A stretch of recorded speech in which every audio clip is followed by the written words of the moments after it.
Captain सरांची वाचासिद्धी काय आहे याचा अनुभव माझ्यासह आपण सर्वांनी घेतलाय। सरांनी माणूस पाहिला की तो माणूस काय आहे त्याचा एक्सरे म्हणा, MRI स्कॅनिंग म्हणा, जे काय म्हणता येईल ते म्हणा, खऱ्या अर्थानं त्यांच्या चेहऱ्यातून होतं आणि ते आपल्याला आपल्या अडचणी, भविष्य याविषयी मार्गदर्शन करतात। खरात विषयी हे महान विचार मांडणाऱ्या व्यक्तीचं नाव ऐकल्यावर तुम्हाला धक्का बसेल। त्यामुळे पहिल्यांदा आजूबाजूला खुर्ची किंवा दरवाजा असेल तर आधी धरून बसा। धरलत? आता सांगतो। गुरुपौर्णिमेच्या दिवशी खरात बाबाच्या दरबारात हे असं भाषण ठोकणाऱ्या व्यक्तीचं नाव आहे चक्क नाशिकचे IG म्हणजे विशेष पोलीस निरीक्षक दत्ता कराळे। काय बसला ना धक्का? सामाजिक कार्यकर्त्या अंजली दमानिया यांनी त्यांच्या एक्सवर हा व्हिडिओ पोस्ट केला आणि सर्वत्र एकच गहज उडाला।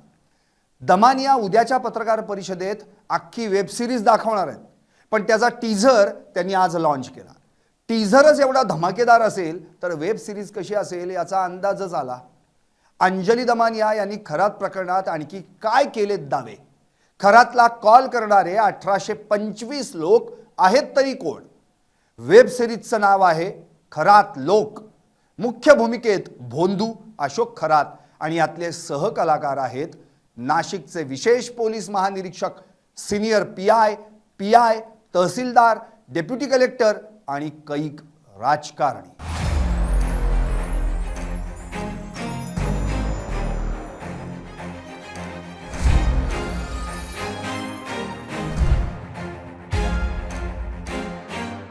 नमस्कार, मी संदीप आणि तुम्ही पाहताय LS मराठी। एक IG लेवलचा माणूस खरात बाबाच्या दरबारात हजेरी काय लावतो, भाषण काय ठोकतो, खरातला गुरु कॅप्टन सर म्हणून त्याचे गुणगान काय गातो, सगळंच अनाकलनीय।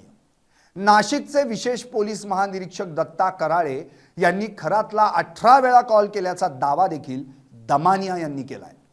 आज 4थ्या गुन्ह्यात पुन्हा एकदा पोलीस कोठडीची हवा खायला गेलेल्या खरातवर गुरुपौर्णिमे दिवशी या अधिकारी महाशयांनी कसा स्तुतिसुमनांचा वर्षाव केलाय ते प्रत्यक्षच पहा। कॅप्टन सरांचं आता एका वाक्याने सांगितलं की वाचासिद्धी आहे। त्यांची वाचासिद्धी काय आहे याचा आपण प्रत्येकाने अनुभव घेतला असणार, म्हणूनच आपण या ठिकाणी जाऊन त्याची ओळख करतोय। माझ्यापासून म्हणजे सरांनी माणूस पाहिला की तो माणूस काय आहे, एक्सरे म्हणा, MRI स्कॅनिंग म्हणा, जे काय म्हणता येईल ते खऱ्या अर्थाने त्यांच्या नेत्रातून होतं, यांच्या चेहऱ्यातून होतं आणि ते आपल्या व्यक्तीला, आपल्याला आपल्या अडचणी, आपले भविष्य काय, भविष्य म्हणजे भविष्याचे मार्ग काय असावा या बाबतीत सर्व प्रकारचं मार्गदर्शन करतात। पाहिलंत? अहो हे तर काहीच नाही, पुढची वाक्य ऐकलीत तर सरांचं आणखी एक वैशिष्ट्य म्हणजे मला जे जाणवलं की इतर तुमच्यापेक्षा वेगळं आहे ते म्हणजे सरांना फक्त अध्यात्म किंवा फक्त माणसाचा माणूस म्हणून ओळखण्याशिवाय त्यांचा सर्व विषयांचा अभ्यास आहे।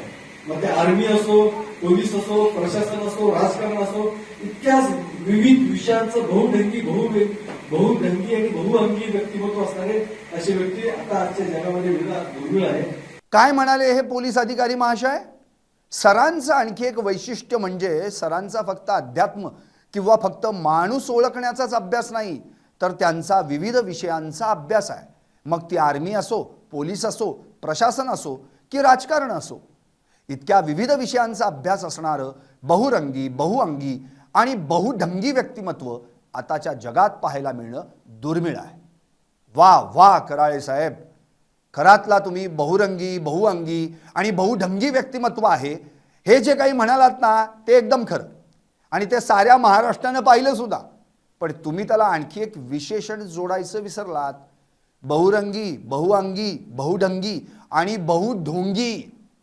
खरातच्या दरबारात भाषण ठोकताना त्याचे गुणगान गायलेत ना, आता त्याने जे गुण उधळलेत त्यावरही एखादं भाषण ठोका की।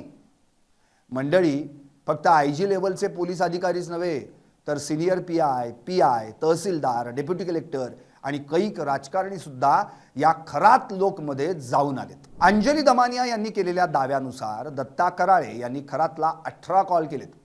अशोक खरात आणि नाशिक पोलीस IG यांच्यात नेमके काय संबंध आहेत त्याची देखील चौकशी झाली पाहिजे आणि त्याचं उत्तर पोलीस महासंचालक सदानंद दाते यांनी दिलं पाहिजे। अशोक खरात यानं स्वतःमध्ये दैवी शक्ती असल्याचं सांगून अनेकांना गंडवलंय.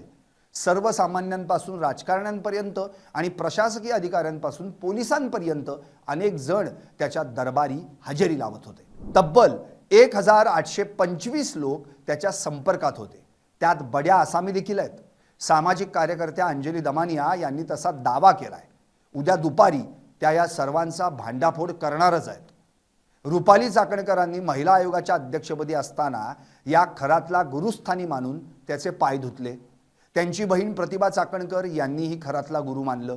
अनेक बड्या नेत्या मंत्र्यांनी त्याच्या मंदिरात जाऊन पूजा अर्चा केली आणि नाशिकच्या आयजींनं या खरातवर अनेक बड्या नेत्या मंत्र्यांनी त्याच्या मंदिरात जाऊन पूजा अर्चा केली आणि नाशिकच्या आयजींनी या खरातवर स्तुतीसुमनं उधळली. अरे काय चाललंय हे? कुठं नेऊन ठेवलाय महाराष्ट्र माझा? तुम्हाला काय वाटतं? व्हा व्यक्त आणि पाहत रहा LS मराठी फक्त.